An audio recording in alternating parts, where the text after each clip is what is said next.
Hello বন্ধুরা, welcome back to my channel. আজ আমার শেষ দাদার আইবুড়ো ভাত। সেই আইবুড়ো ভাতটা দিচ্ছি আমরা। আমার মা আর আমার দিদি মিলে রান্না করেছে সব কিছু। অনেক কিছু আয়োজন করা হয়েছে এই আইবুড়ো ভাতের জন্য। আর যেদিন করেছে সেদিন কারেন্ট ছিল না, তাই জন্য অনেক অসুবিধা হয়েছে। চার্জার লাইট নিয়ে খেতে হয়েছে।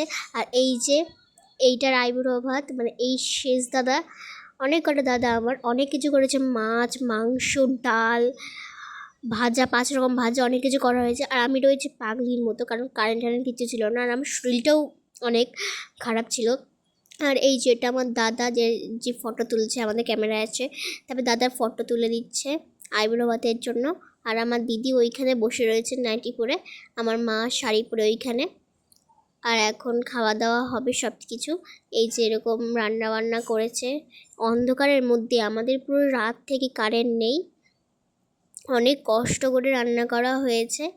তারপর এইখানে হচ্ছে গিয়ে সব জল কাটতে যাবে। দেখো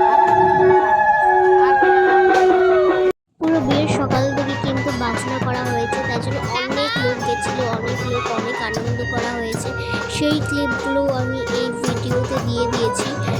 পুরো বউ ভাতটা দিতে পারবো কিনা আমি জানি না, কিন্তু বিয়েটুকু আমি দিতে পারবো, এটা শিওর। তোমরা দেখতে থাকো।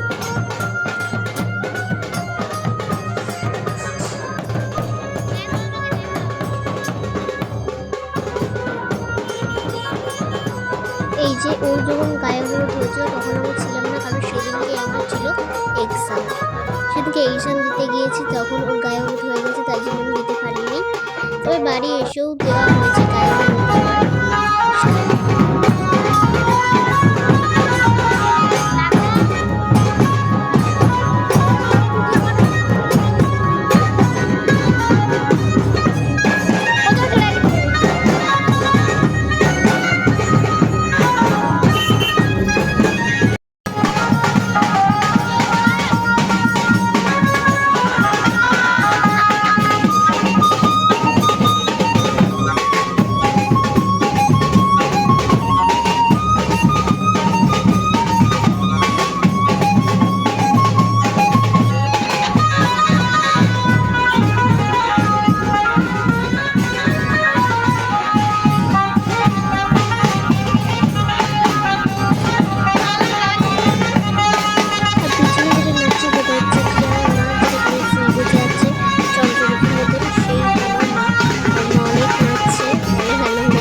আর বউ ভাতের দিন যেখানে খাওয়া দাওয়া হবে সেখানে হচ্ছে কি এইটা প্যান্ডেল ট্যান্ডেল সব কিছু করা হয়ে গেছে।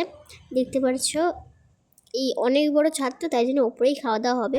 তারপরে এখানে পুরো সাজানো হয়েছে, সিনেমাটিক নিচ্ছে এখন দাদার বিয়ে বলে কথা। দেখো এটা আমার দাদা কামছে গলায় দিয়ে।